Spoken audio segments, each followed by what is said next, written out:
unveiling the untold and dark history of slavery in Ethiopia. Welcome to our channel, where we tackle thought-provoking and often untold stories from the Horn of Africa region.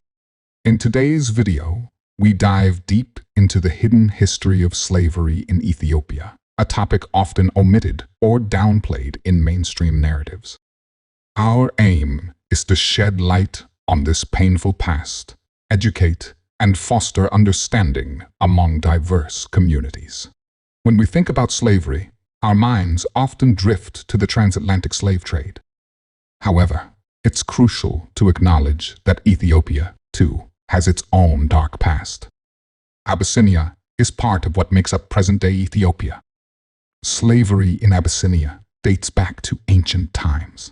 Ancient Egyptian inscriptions describe the purchase of slaves from Abyssinia. A document from the 4th century AD describes the enslaving of captives from a war waged by King Ezina of Aksum. A 13th century Abyssinian legal code called the Fetha Neg Est also contains detailed rules on the acquisition, possession, and treatment of slaves.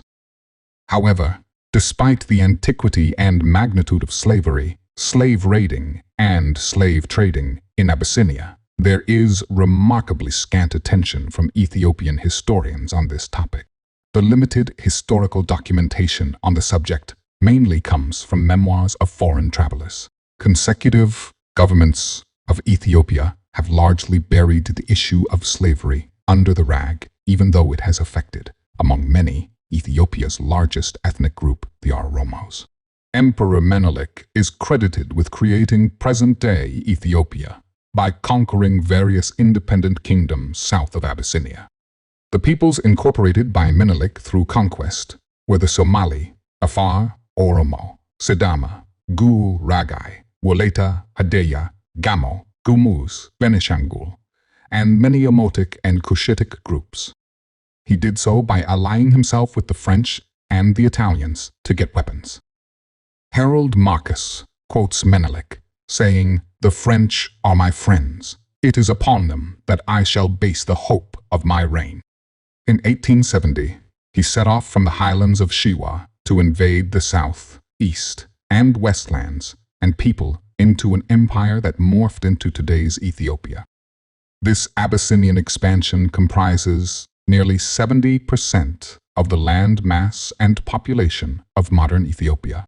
During the conquest, Menelik's army carried out atrocities against civilians and combatants, including torture, mass killings, and large-scale slavery.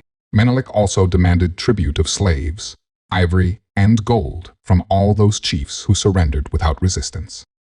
Slaves were used as domestic servants in the imperial palace at Addis Ababa, at the houses of state dignitaries, and as farm laborers on their farms.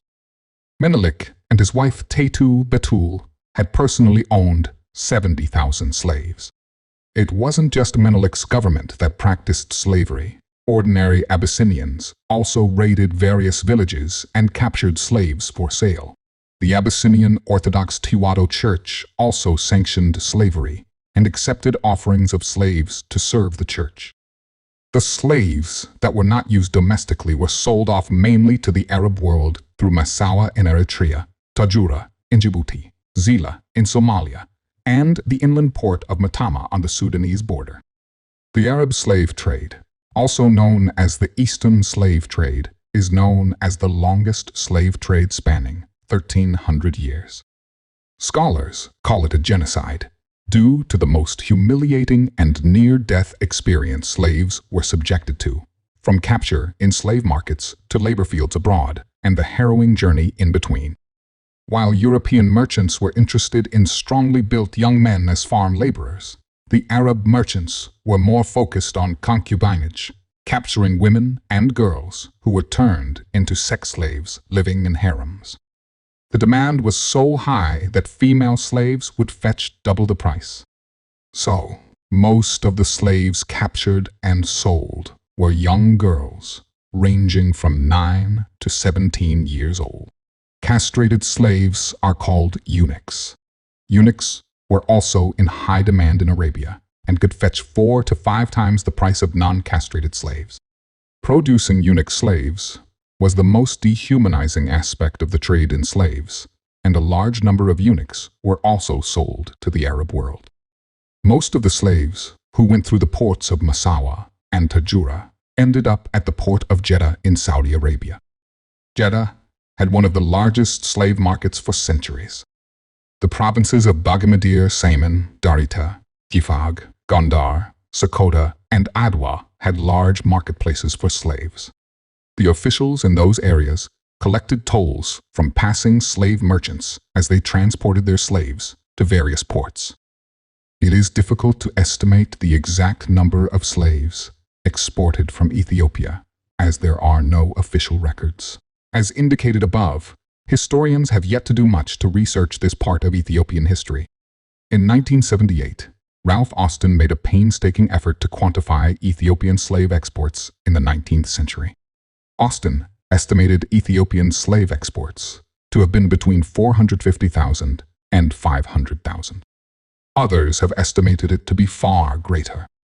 Britain, America, and the rest of Europe abolished slavery around the year 1865.